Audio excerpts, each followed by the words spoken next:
maybe it is impossible for them. It doesn't mean it's impossible for you. Like you let their narrative talk you out of doing something that you had the secret to life in front of you and you gave it up. And that's because of your lack of action. Welcome to Motion Matters, where we shine a light on the entrepreneurial journey, sharing real stories of triumph and challenge.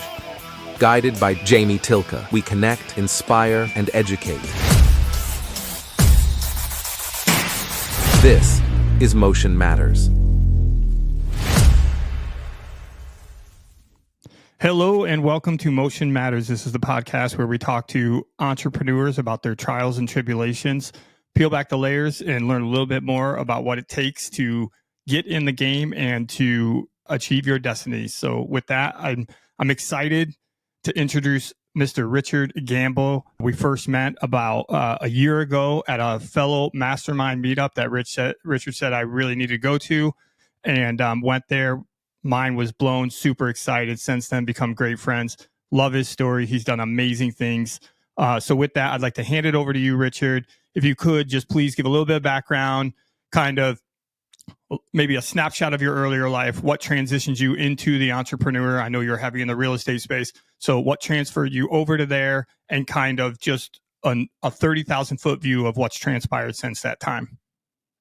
Thank you for having me on. I'm stoked to be here and chat with you and with your audience. So thank you for having me. So my story starts, I guess, like anybody else's. I finished school, never went to college, but finished high school, and then started the W-2 life. Did that for 10, 15 years when I met my wonderful wife, and we decided we wanted to have some kids. We really, the schedules that we had, the work-life balance that we had just really didn't lend itself to what I hoped to be. I see them very often. I wouldn't be able to attend sporting events or dance recitals or whatever, that looked like for our future. So we decided, my father had harped on me my entire life about doing real estate, and real estate being the key and real estate being the solution. I don't think I ever listened to him because he was not a man of means. We didn't have a ton of money. We were not wealthy. So, kind of in my brain, if he had all the secrets, if he knew the answer, why were we poor? So I found it hard to listen to him, believe him, to take that path. But somewhere around 2009, I listened to, as a lot of people who were listening to this podcast probably had their life altered by Rich Dad, Poor Dad. I listened to Rich Dad, Poor Dad, and I was supposed to be working one day, and I spent a lot of time in my car for my W-2. And about 3 hours into my morning commute, I had listened to 3 hours worth of the Rich Dad, Poor Dad book, and I got to wherever I was going. I did like an hour's worth of work and then decided I was done for the day. So got back in the car and started heading back the other direction, spent 3 or 4 hours on my drive home, and then sat in my car for another hour or two just listening to the rest of the book. You were right. And he's like, what are you talking about? And I was like, you were right about everything, like about life, about all the stuff. I don't know why you didn't execute it. But he was right about everything. So at that point, we started to try to figure out a way to exit out of our W-2s. We started to figure out a way to change to the entrepreneurial space. Fast forward about a year, I kind of got a kick in the ass by the world. So my mom got diagnosed with cancer. They lived in Tennessee. We lived in California. Decided to, as they say, we burned the boats, man. We both, my wife and I, we both, girlfriend at the time. I think we got married at the very last week of this part of the story, but we decided to quit our jobs. We decided to move from California to Tennessee. We decided to sell our house. We decided to liquidate our stock portfolio. Really, when I say we burned the boats, man, we went absolutely all in, did all that, got married. 2 weeks later, quit my job. She had already quit her job before we got married because that allowed for the extended honeymoon that we took. Moved to Tennessee, started the real estate thing, did some flips, did some rentals, built the business slowly, had a gaggle of kids. I think there's 3 of them. Sometimes it feels like there's about 40, but I think I'm pretty sure. So did all that, grew the business to where we are today. We are still just strictly in the real estate space. We have a couple of different things going on in that vertical. So we have rental properties. We've got give or take 180 units, mostly residential. We have a few lots of little springs. We got some self storage. We recently started a property management company, so kind of adding on, bolting onto the current business, to help alleviate some of the work from myself and my wife from a management perspective, but also to grow a new revenue stream. We started the My Tribe Mastermind, which is here on my shirt, which is a real estate focused mastermind. And then we run a local a meetup, kind of similar to an REIA. If you have a REIA meeting in your town, kind of similar to that. So we do a monthly meetup, have a speaker come. We've had some greats, even the great Jamie Tilka, come speak for us. So we bring in people once a month, have a speaker, have some networking, do an event every month with that. So a couple of things going on in the real estate vertical, but our primary business is rental real estate. I don't know what the time frame was, but that you read the book, so you had your epiphany, your awakening, if you will, and financial awakening. Hey, we should coin that shit. Let's put that on a t-shirt. You had your financial awakening, but then I don't know what the time period was, but then clearly the thing happened with your mom, which I would consider, a significant, life event. And so the reason why I'm going back to that is I'm just curious. Again, the whole point of this podcast is to inspire other people. And I think we both would agree that the number one thing that inhibits people from going after their desires is fear, typically. And so you had your financial awakening, but then you also had this traumatic life thing. So my question that I'm asking you is what do you feel like was the trigger that caused you to jump into real estate? Was it that book, or was it that book in conjunction with what happened with your mom or the relocation, or a combination of both? Like, what do you think? It was not the event with my mom, because that was the catalyst that caused the move, and it caused us to rip the Band-Aid off and just get to it. Right. So I think it was a combination of the book, along with my dad's advice for literally my entire life. So, one of the things I said on that conversation that I mentioned that I had with my dad, where I called him to apologize because he was right. One of the things I told him in there is that he could have written the Rich Dad Poor Dad book, right? And I'm a little bit older than the book, so I know he didn't steal the info from the book and just regurgitate it to me as a kid. Because I remember having these conversations when I was 10, 8, 6, maybe even that young, with my dad. And then I literally heard the exact same lines in the book, whether it was about real estate specifically, or just about entrepreneurial life, or about not working for other people.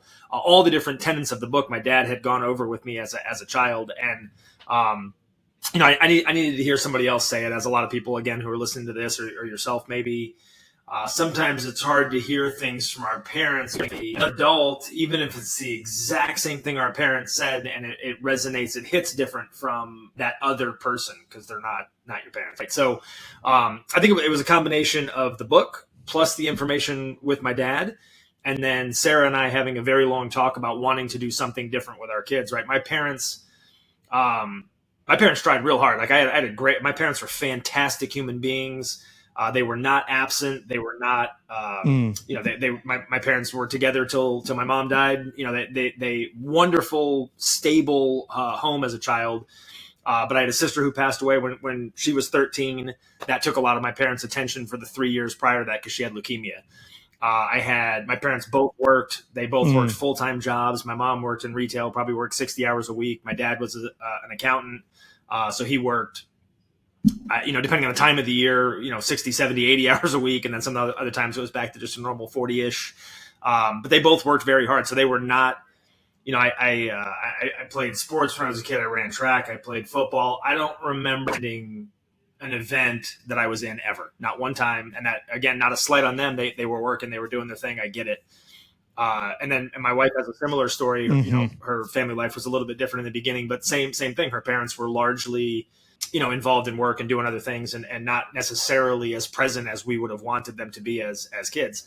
And that just for us was not an option, right? If we were going to have kids, and this was a conversation that we're having, if we were going to have kids, it had to be different. We were going to present homeschool. We wanted to be there.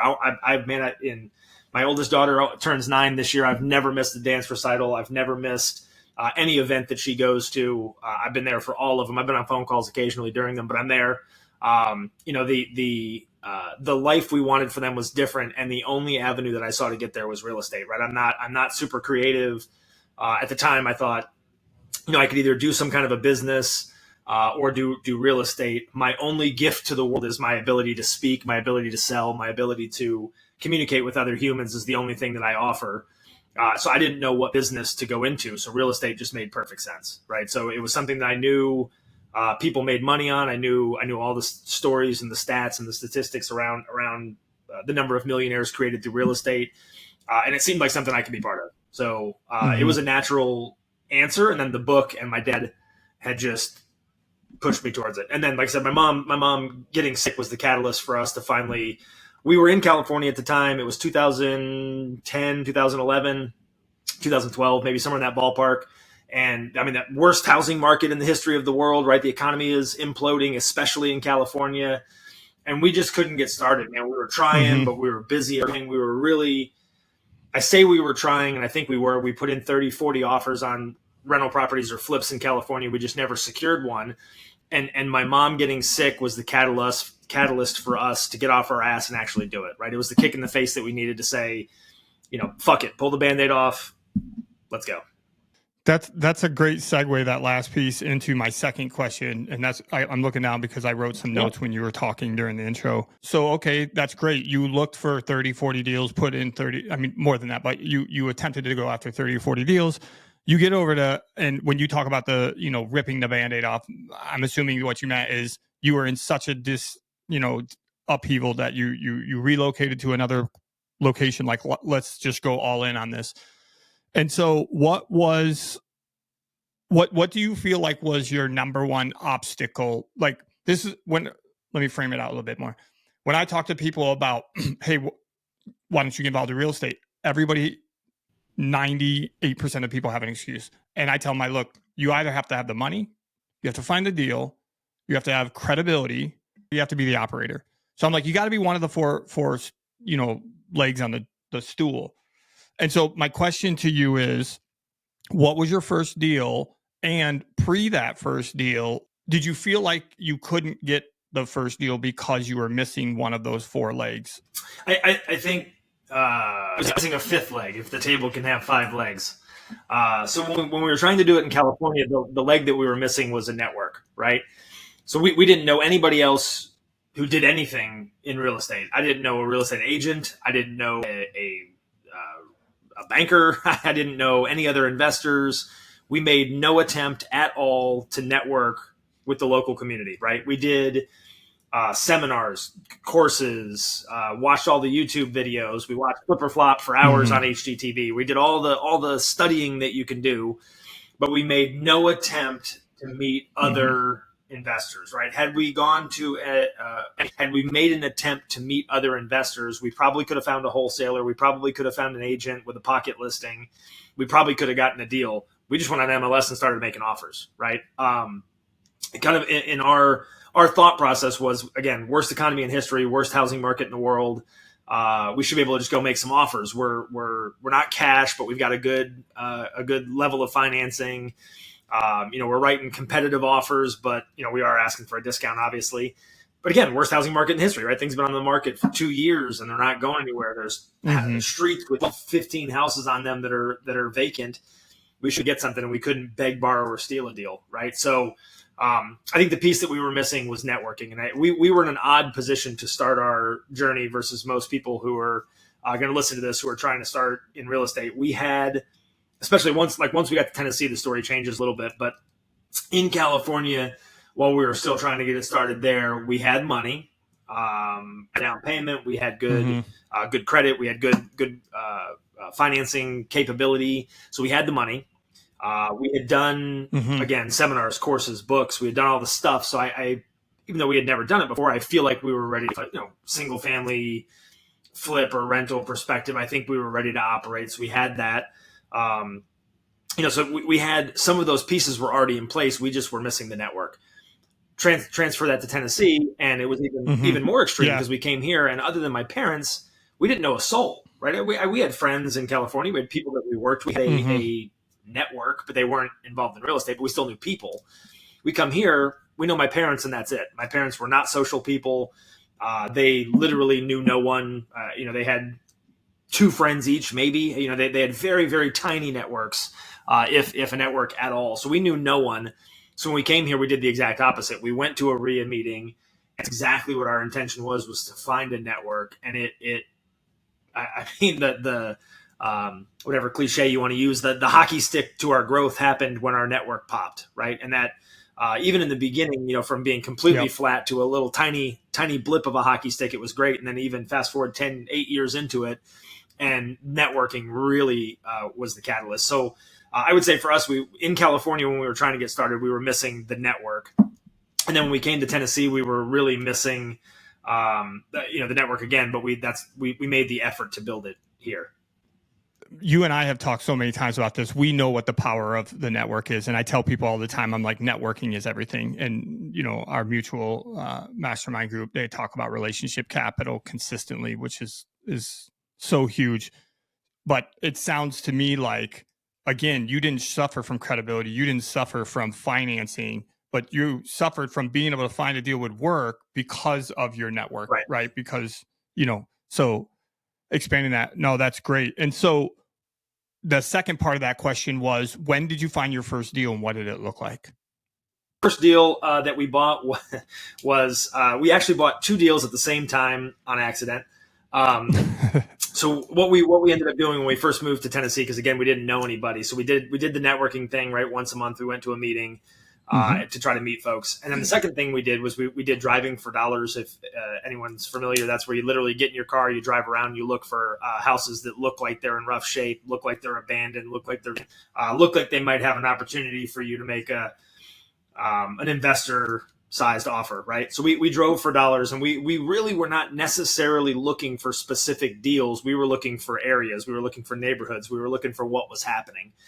We live in Knoxville, Tennessee. And that's where we moved back to then. I had lived here as a kid, but obviously, when you're a kid, other than knowing which neighborhoods are bad, you don't know what neighborhoods are good to buy rental houses in. You don't know where good cash flow comes from. You don't know where good flip opportunities are. So when we came back here, we really needed to learn the area again. We might as well have been moving somewhere new, even though I knew some of the key ideas. We needed to go deep. So we literally spent 4 to 6 months in the car every single day, 6 hours a day, 8 hours a day, driving up and down virtually every street in our county, just to see where were things happening, where are dumpsters, where can we tell that flips are going on, what area there maybe are, because we couldn't be the first one in the neighborhood, so we needed to ride some other folks' coattails because we're brand new. So we were kind of looking for where is that already happening. So we spent months in the car. And anytime that we found a deal or a house that was on the market that looked like it had potential to be a flip or a rental or whatever, we would just call the agent on the sign. Our methodology was, if Jamie's a real estate agent and he's got this house listed, he'll be more motivated to present my extremely disgusting lowball offer. Right? So whether that's ethically proper or not for him as an agent, humans are humans. We figured it was probably the best route to go. So we end up, doing that 40, 50 times, calling different agents, walking houses with them, telling them our story, telling them what we were trying to do. And one of them, we were looking at a house, and she liked our story. She liked what we had going on. We liked the house. We ended up making them an offer. I want to say it was listed at like $110,000, maybe, like a 2-bed, 1-bath, basement rancher type house. I think it was listed for right around 110. We offered like 80, 79, 75, somewhere in that ballpark. She presented it. The people were in a rough spot. They were getting a divorce or something like that. I don't remember all the details, as it was about 10 years ago, but the people were in a rough spot. They ended up countering back. We countered back. They countered back. And we came to an agreement somewhere in the 85 ballpark. So we ended up buying it. At the time, we were in a pretty good financial position. We had sold our house in California that we bought in 2010. We sold it in 2014. So, if you're following the GFC financial crisis information there, 2010 when we bought was kind of the low spot. 2014, the rebound had begun. So we did pretty well on the sale of our personal house in California. We had liquidated our stock portfolio. So we had a decent amount of cash. So we bought the house cash, and then we were going to sell it. That was the idea. Maybe 3 days, and it used a lot of our cash. And I'm a overly analytical person, so I'm kind of nervous. It used a lot of our cash. We got really, really low on or lower than I would want to be on reserves by buying the house cash. Maybe 3 days later, 4 days later, that same agent calls us, and she has a great opportunity. Some folks had a house. They'd lived there for 30 years. It was in an area that was kind of changing, but not very quickly. They were concerned they were going to sell the house they lived in for 30 years, and someone was going to, slumlord the house. They were going to, the agent had told them about us, told them kind of what we were trying to do, that she liked us, thought we had a good story. So we ended up going to look at that one. The people wanted a ridiculously low amount for the house just because they wanted it to be protected more than they cared about the money. So we bought that one too, even though we had no money. So really we got 2 at once. And the only reason I'm even bringing up the second one there is because we actually started working on the second one first because it had a bank loan on it.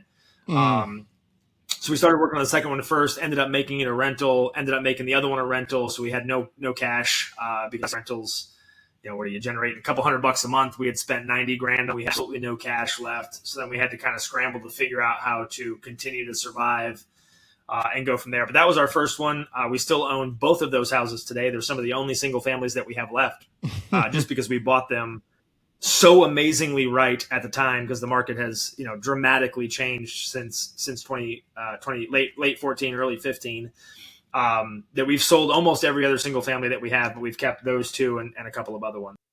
You purchased that at 80 G's, yes? Yep, 85. Did you put anything into it so far? So we did. So we bought it. Again, the plan was to flip it, right? And we have a very interesting, I consider it to be interesting, business model. So whether we're doing a flip or a rental, it doesn't matter. The renovation is identical.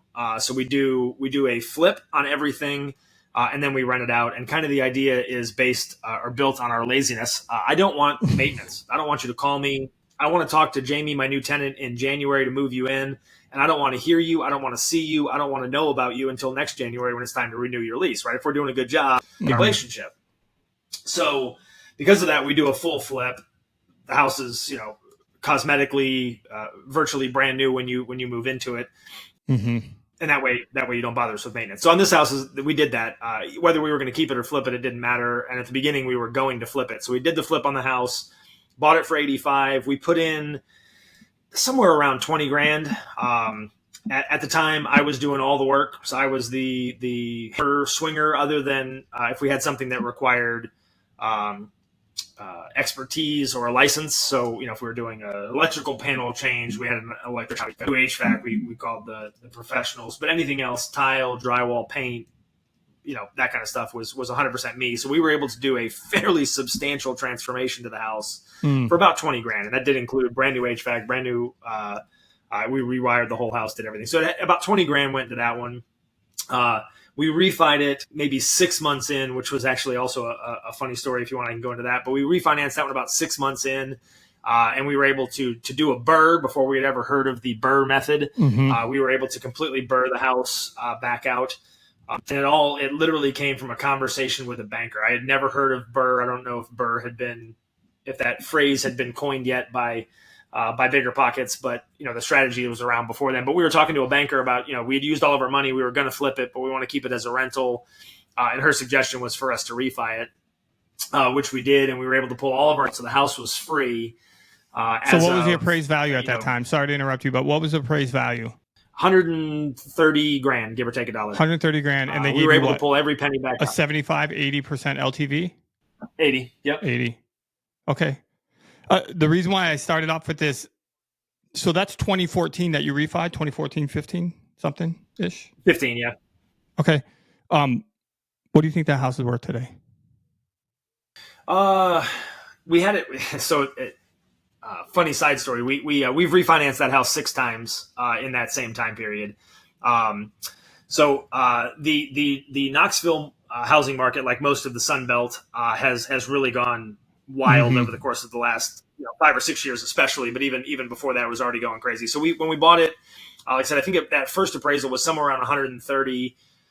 Fast forward maybe another year, and it had gone up again to somewhere 100. I want to say the second appraisal was 179, 189, somewhere in that ballpark. So we pulled out another 20 or 30 grand. Fast forward another 6 or 8 months, we did it again, did it again, did it again. And then we refinanced it for the last time in 2020. We are economics nerds, so we had an idea that the rate environment was getting ready to change. So we refinanced our whole portfolio in early or late 2019, early 2020. And at that point, that was the first time in our investment career that we actually were bankable. So we had, a good balance sheet. We had good income coming in from the number of rentals that we had. We had done a number of flips. So we had good on paper income. So with that, we were actually able to kind of negotiate rates to change or refinance our entire portfolio from like 15 or 20 year amortization loans up to mostly 30s. We were able to drop our average interest rate from just shy of 6% down to about 4.5%. So we really made some pretty substantial changes to our portfolio through refinances. So the most recent time we did that one was in 2020. Since then, it's gone up obviously even more dramatically more. If I had to guess right now, and I've not done the comps in a while, it's probably 300 grand, give or take $1. It is a substantial increase. So no, look, that's the point I'm trying to make, right? We're both in real estate for a reason. In our group, in our circle that you and I travel on, it's consistently said, if you're a real estate investor, you're equity rich and cash poor. I believe that, right? That is an accurate statement with rare exceptions. Obviously, there's some people that just get super lucky, but you had money safety net. And then we talk about fast money versus slow money. I don't want to digress. The point I'm trying to make here is you bought that place for 80, you put 20 into it. So you're all in at 100. And right now, roughly 10 to 12 years later, it's worth nearly triple. It is triple. 9 years later. That's triple the money. And so in 9 years. This is what I tell people consistently. The reason why I love real estate is you can't fail. The only way that you fail is if you tap out early. That's it. Yep. That's it. You know what I mean? Even if that shit tanked, then you just got to wait for it to rebound. I mean, you can make that argument about other investment platforms as well, but I just think real estate is arguably one of the most stable, best ways to build long-term generation of wealth. And the reason why I wanted to dig into the numbers absolutely is because, as you and I both know, I think some people aren't aware of the number. And fortunately, with social media, there's so many content now, but people don't know what's real, what's not real. And then hopefully they're getting this information through this platform, this medium, in which they know me or know you or know our stories and know, hey, we talk about real numbers. These aren't bullshit. Like, people pulled this stuff off. Yep. So thanks for sharing that. That's awesome. Yeah, the funny angle that you didn't even address there is the cash flow side of it, right? So I don't remember what it flowed the entire time, obviously, because it's been a long time, but it's never been lower than about $300 a month in cash flow, and right now it's about $900 a month in cash flow for that specific property. Over the course of those 9 years that we've owned it, it's never had a vacancy longer than about maybe a month max, where like somebody moved out on the 7th or 8th and the next person wanted to start their lease on the 1st of the next month kind of thing. It's never been vacant for more than a month ever in 9 years. So, over the course of 9 years, averaging $500 a month, it's paid for itself in cash flow alone, not even to mention the refis that we've used the cash to buy additional properties, not even to mention the obvious increase in equity that we have there. All of that is nice extra cake on top of the flow. I mean, it really is, in my opinion, real estate is it's hard to mess up. It really is. That's what.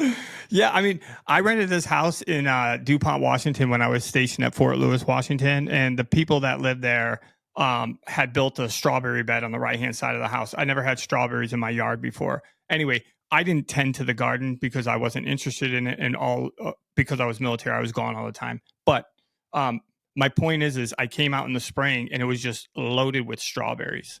And then we would pick them and we come back and it's loaded with strawberries again. And so I'm listening to your story and I'm like, shit, man, Richard's just picking these strawberries left and right off of this thing. And it just keeps producing and it just keeps producing. And that's why I freaking love real estate so much. Man, you and me both. Yeah, no, thanks for sharing that. So if you recall, if you don't, we can go on to another topic. We can circle back to, you were about ready to say something about networking and, inspiring or telling people how you can get in if that's your weak spot.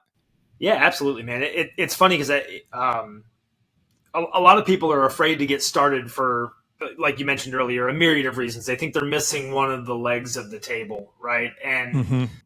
I've never, honestly, I've not done that many different fields in my life, but I've never seen a group of people more willing to help than real estate investors, right? And the funny story is we get to Knoxville and we're here.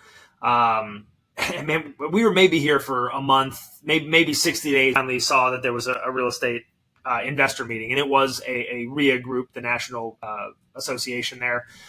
So we go to this RIA group, and I'm my father was military. I share some of the traits. If you're 15 minutes, if you're not 15 minutes early, you're late kind of mentality. So we get there super early. We're there like meeting starts at 6. We get there like 5:05. We walk in, and the guy who runs the meeting is just setting up, and he's getting everything going. And we kind of walk up like, hey, is this the meeting? And he's like, yeah, I'm setting up. We'll get you signed in a minute, whatever. He's like, what are you here for? What are you trying to do? What's your story? Blah blah blah. So we tell him that, hey, look, we've gone through all the training, the seminars, the courses, the books, and we just moved here. We feel like we know what we're doing. We have the money to do it, but we don't know anyone. And he's like, so you need connections. And I'm like, absolutely. He's like, what do you need? I'm like, man, everything. I know no one, right? Like you're the only person in real estate I know, and I don't even know your name, kind of thing. Like we know no one. So he's like, all right, cool. Go sit at that table over there, and I'll send somebody over to talk to you. I'm like, oh, cool. Here's the sales pitch. He's going to sell me something. So I go and sit down, and it's my Sarah, my wife, and myself. And so we go sit down, and we're sitting at the table, and maybe 10 minutes later, this guy walks up, and the guy that runs the meeting's name is Victor. He's like, hey, Victor told me you need some connections. I'm like, yeah, I sure do. And he's like, okay, cool. What are you trying to do? And we shoot the breeze for a minute or two. And he's like, okay, so what connections do you need? I'm like, man, I need everything. I don't know anybody. Like, get your phone out. And I was like, oh, okay. So I pull my phone out, and man, this guy just starts ripping through his contact list, right? Plumbers, electricians, Wow. HVAC, bankers. Probably gives me 30 phone numbers that night, right?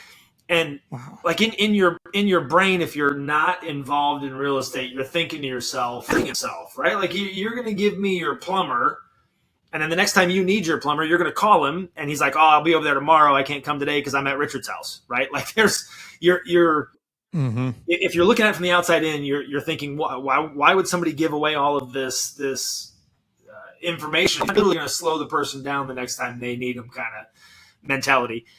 But the whole point of the story is I've encountered like one or two people total in the thousands of real estate people I've interacted with. I've met one or two total who think that way or operate from that scarcity type mindset, and none of those two people are very successful, in my opinion. So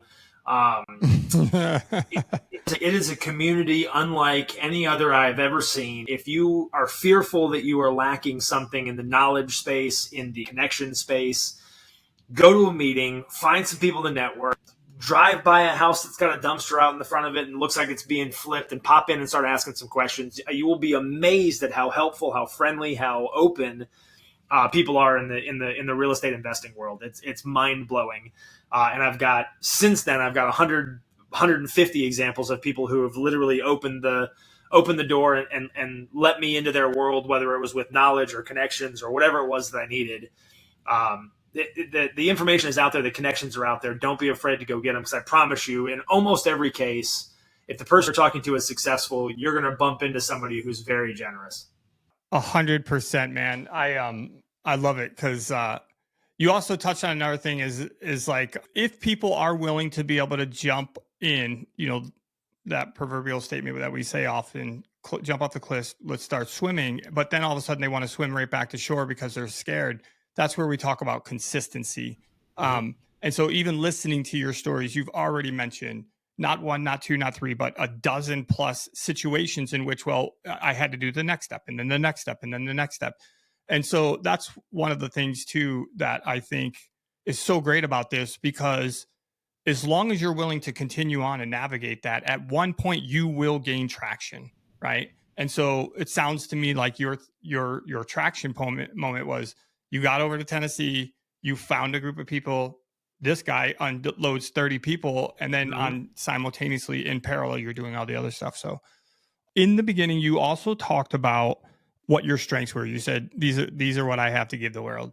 And one Yeah. of them, I'm just going to over summarize it and said, the communication, which I don't think most people will argue that's an incredible gift, because my buddy used to always tell me, you have the gift of gab. And at first when he'd say it, it just sounded a little bit insulting, because it seems like there's an undertone of, I'm going to manipulate you. I have ulterior motives. And it's like, bro, no, I just like to tell stories. Right. And life is a compilation of different stories. And specifically honing in on that word you just said, I told her, and I think if I recall, you were talking about this first agent that you talked about, I told her our story and she liked our story. Well, I've found that with me, that's one of the things that I attribute to our success that we've gotten thus far, is I tell my story. And so more recently, I've come up with this little statement. I tell people, I say, don't sell the transaction, tell the story. Because there's tons of people that want to be involved with the story. They want to know you're the real deal. You're not kicking tires. You actually plan on doing something. Who doesn't want to work with somebody that's inspiring? So my question to you specifically is, how much of your ability to be able to tell the story do you feel has impacted your guys' growth? The way I phrased it, I think in the beginning was that the only thing I have to offer the world is my ability to communicate with other humans, right? And that was when I was a kid. My dad taught me that, and it was funny because I again, listening to books as I got older, heard a lot of that in Grant Cardone type language around your ability to sell being important, right? And sales is important whether you're trying to convince your significant other or the significant other that you desire to go out with you or give you a number or whatever that looks like, or your ability to get a good deal on a car, your ability to negotiate the spot on the sports team you want to play on, or whatever it is, your ability to communicate and sell another human being, which is usually done through storytelling. But your ability to communicate with other humans there's no skill more important, because all the rest of the skills can be built on top of that one, right? For me, I think it's been absolutely paramount. The only reason we had the money to quit our jobs, burn the boats, go all in, move across the country, and start this adventure, the only reason we had that money was because of the W-2 that I had prior to that. The only had to offer that W-2 was my ability to talk, right? That's I was in sales, I trained sales, I taught sales, I led people. All of that was based on my ability to communicate with other humans. And then transition, once we get into real estate, my start, literally that agent I mentioned was a huge part of our start. The guy that I met who ran the RIA meeting, and the guy who came over to the table and gave me all of his contacts, the ability to communicate with those two really gave us the ability to break into the Knoxville market, because both of them were very well connected. So my ability to communicate with them gave us the ability to get started. And then fast forward 5-6 years into our journey, where we really had the moment where we took off, where we went from having 15 or 20 rentals to having the 180 that we have today.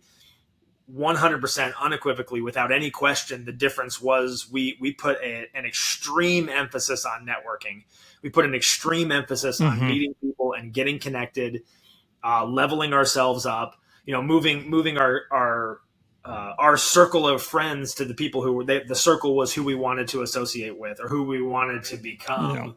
Yeah. And the reason that we started the meetup was because the other one that I had gone to that I think benefited our lives incredibly kind of disappeared. So myself and a friend decided to start one because we wanted to have an environment where people could have that same experience that I talked about, but also we wanted to create one where we could have the experience that I talked about. We wanted to recreate what had started my journey or made my journey possible in the beginning. So, and the only reason that meeting ever happened or was successful was because of my ability to communicate with other humans, right? So hands down, nothing more important in my life, nothing more important in my original journey that made the second part of the journey possible, and nothing important in my entrepreneurial journey, no question, than networking, communication, talking to people. The ability to tell the story is, hone your ability to talk to other humans, even if it's something you don't like. If you're an introvert,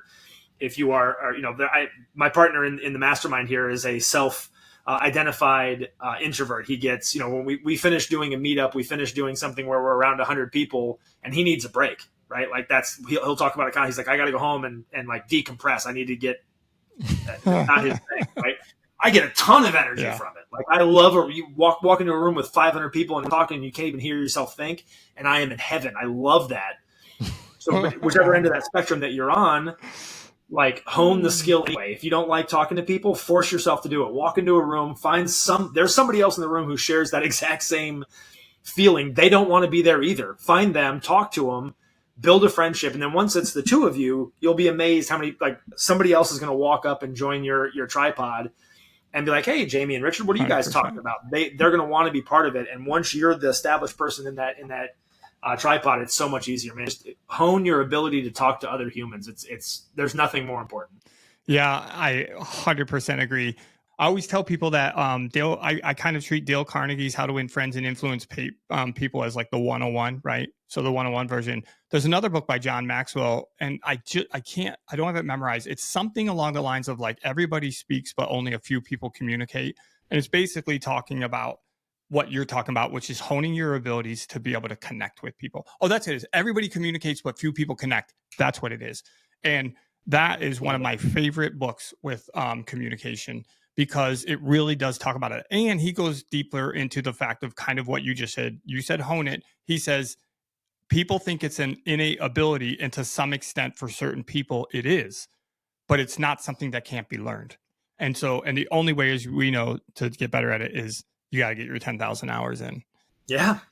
Well, and it's funny because even people who do have the natural skill, and I don't know if I ever told you the mastermind that Jamie referenced earlier, where he and I kind of got to know each other better. I told you about the first meeting that I went to, which was a couple of months before you and I met there in Cleveland. I haven't been uncomfortable in a social situation ever in my life. I don't remember a single time where I felt awkward. Like I even go back to like middle school. Like I don't remember ever feeling, like walking into a crowd and being like nervous. Is somebody going to talk to me or whatever? Mm-hmm. But that group of people that we're talking about is, they play on a different level. These are the people pay a lot of money to be in this group. And I was nervous for the first time ever in my life. I'm being at a movie theater for the premiere of a movie. I walk in and I know 5 or 6 people in the room, maybe just from previous Facebook relationships, but it's my first meeting with this group. There's 70, 80, 100 people in the room. And I was legitimately nervous. So even though I do consider it to be, I think I fall into that category that you just mentioned there, where very few people have it's just part of your personality or whatever. I think I fall into that category, and because I do get energy from it, I enjoy it. I was uncomfortable, man. It was a weird feeling, and I really had to like find someone, because I didn't feel like I belonged, right? And that was my own roadblock. Nobody in that room made me feel that way. The guy that runs the room absolutely doesn't make anyone feel that way. But I did not feel like I belonged there. I had no business being in the room with these people. They're on a completely different level than me, and I should not be here, was the way I felt. And because of that, it gave me some kind of a block, and I really had to push myself to be part of the different conversations. And I would tell you, it was something that kept playing in my mind as I was standing there trying to figure out how to go break into a group or talk to people. If you want to be interesting, right? And that was all I did, was like, hey, Jamie, what do you do? Like, it was super simple. Like, I didn't have to talk about myself, because I'm going to make you talk about you, and you love you. So of course you're going to talk about yourself. That's right. So yes, if you want to be interesting, be interested. It's a great way, especially if you are more on the introverted side where you don't really get energy from this. Just go ask somebody a question. People love to tell their story, especially if you give them an easy opening, like, hey, Jamie, tell me your story. It's a great way to get the conversation rolling, and it's a really great way to build rapport very quickly. I had a really good friend in the military that I met when we studied Chinese, and I remember one point I told him, I said, man, I love you. And he's like, when I go, you are so good at making me feel like you give a shit about what I'm saying, even though I don't think you really do, which that's not necessarily a good thing, but I'm just, it made me think about that. Look, we're running short on time. There's so much more we could talk about. We're probably going to have to do this again. I want to ask you this, because it's something that I think is super important. And I think it's a lot of people don't understand it. I think, if I'm being honest, I didn't understand it. And I want to ask you what you think the power of having a mentor is. Yeah, I'm not going to ask the second part. What do you think is the power of having a mentor? man, I don't even know how to answer the question, to be honest. Insanely powerful, right? There's, you don't have any new problems, right? Jamie doesn't have any new problems. Whatever problems you are facing, they might be new to you. They're not new. Somebody has dealt with them before. Somebody has already bumped their head and figured it out, or bumped their head and then failed and given up. My problems are not new. No one listening to this right now has new problems.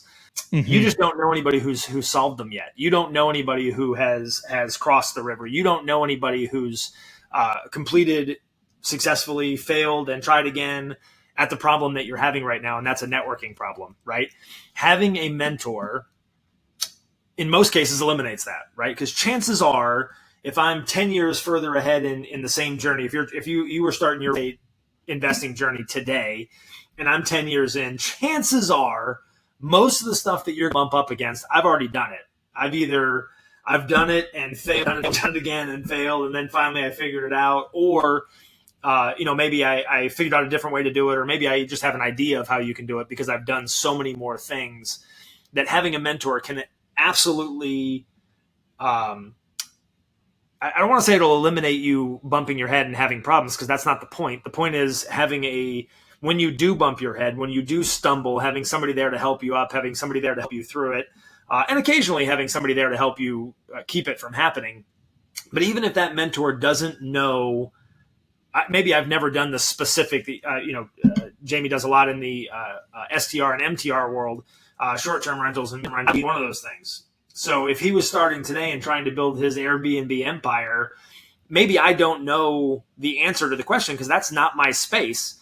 However, because of the fact that I've been playing this game for 10 years and you're just getting started in it, chances are somebody in my network has that knowledge, has that experience. Chances are I can connect you with somebody who might be able to be, in this case, your mentor. So even if I'm your mentor for general stuff, and I might not know the answer to the specific question, chances are I know somebody who does. So to me, and I know that's kind of a long way to answer the question, but a mentor is absolutely critical. It will shorten your learning curve. It'll shorten your cut down on the number of stumbles, roadblocks, failures that you have so immensely that I short of network, other than networking, I don't know of anything more important to being successful in virtually anything. I mean, it doesn't matter whether we're talking about entrepreneurial stuff, being an athlete and having a quality coach is the same thing. It doesn't matter what we're talking, trying to get physically fit, having a personal trainer, you will be better than you would be if you didn't have that, that skill set or that knowledge or somebody there to help guide you. Having a mentor is critical. Either in addition to them helping you eliminate your stumbles, also having someone there to make what you're trying to do seem possible. And then B, somebody there to push you along, because chances are at some point you're going to be a bitch and you're going to think that whatever you're doing is too hard, and having someone there to tell you that it's not, or having someone to tell you that your problems are stupid right now, or having someone there to really push you over your hurdle whenever your hurdle presents itself is so critical, man. And it kind of the conversation we had a minute ago about me walking into that room, that mastermind room, and not feeling like I belonged. It is different. Personalities do different things. For me, that's so motivating because I do belong in this room. I paid my money to be in this room the same as you did. I deserve to be here. But in my brain, I had that it triggered something that, man, I've got to step my game up. I need to, next time we come to this room, I've got to feel like I actually belong here. Right now, I don't. And next time I come here, damn it, I'm going to prove that I belong here. And for me, that was extremely motivating. And having a mentor around that is, let's say 10 years in front of wherever you are in your journey can offer that same level of motivation, because you can see they have all of the things, or most of the things that you desire, most of your reason for doing whatever it is that you're doing. They've achieved it. They've accomplished it. You see it. It's possible. It's real. You can touch it. You can sit in the Lamborghini or whatever it is that motivates you. It's there. It's critical. You got to have a mentor. Is a no-brainer. It's a no-brainer. Yeah, man. I should ask that question earlier, because I could hit restart and start the whole podcast all over. And because, man, there's so many branches we go. All I'll simply say is yes, yes, yes, and yes one more time. I think one of the reasons I'm also trying to drive this point home is, if I'm being honest, when I first joined one, I had a little bit of sticker shock. One, I didn't have a bunch of capital, and two, I was like, holy shit, you got to pay that much money to get in this room. But because of all the reasons that you're saying, and this is the rhetorical question that I constantly ask people around me that are like, you really think so? You really think so? You really think so? I said, listen, if I told you right now, you give me $10,000 and I will guarantee you that in the next 6 to 12 months, you're going to 10x your money. Would you give me the $10,000? Yes. If you believe that I'm not full of shit, right? Now, granted, there's a whole bunch of other stuff. We don't have time to go down those rabbit holes. But my point is do you or do you not believe it's going to expedite your timeline and ultimately give you a return on your investment? That's what you got to do. And anyway, I'm going to stop right there because I want to ask you one more question that we're going to have to close this out with.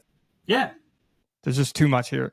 So my last question to you before we close this thing out is, if you had one piece of advice that you would give to somebody that's either, just getting started or still concerned about getting started, like, what was one of your greatest learning points in the various aspects of what it takes to become an entrepreneur that you would offer to somebody so that they may not have to, what's your one piece of mentor advice to somebody else so that they don't have to trip over that hurdle? That's a good one. I think, we've touched on a number of them already, because I think a couple of the secrets to either getting started or, if you've already kind of started, but you're not really, you're just dipping your toes in, you're not all the way, networking, having a mentor, those things are critical. I would, the one place where I see more people than in anything else fail is a lack of action. Right. So the most important thing, and I mentioned that we do the monthly meetup, right? So at our monthly meetup, 100 people every month come, give or take, sometimes 80 people, sometimes 120, but we'll call it 100 for easy math. 100 people come every month. 30 of them I'll never see again. Right. They somewhere they heard that real estate was the answer. Right. They come, then they hear about this meeting, or they see it on Facebook. Come to this meeting. So they have literally in front of them, within their grasp, they have the secret to whatever it is that they want in life. If you want freedom, you got it. If you want money, it's right here. You're in the room. It's right here, right? Yet those 30 people will not be able to get out of their own head for some reason to make it work, or to even come back again next month, right? And I think what it usually is you come to this meeting, you listen to a book, you watch a podcast, and you get super pumped up, right? And then you go tomorrow and you go back to work, and all of your naysay friends will just shit all over whatever you talk about, right?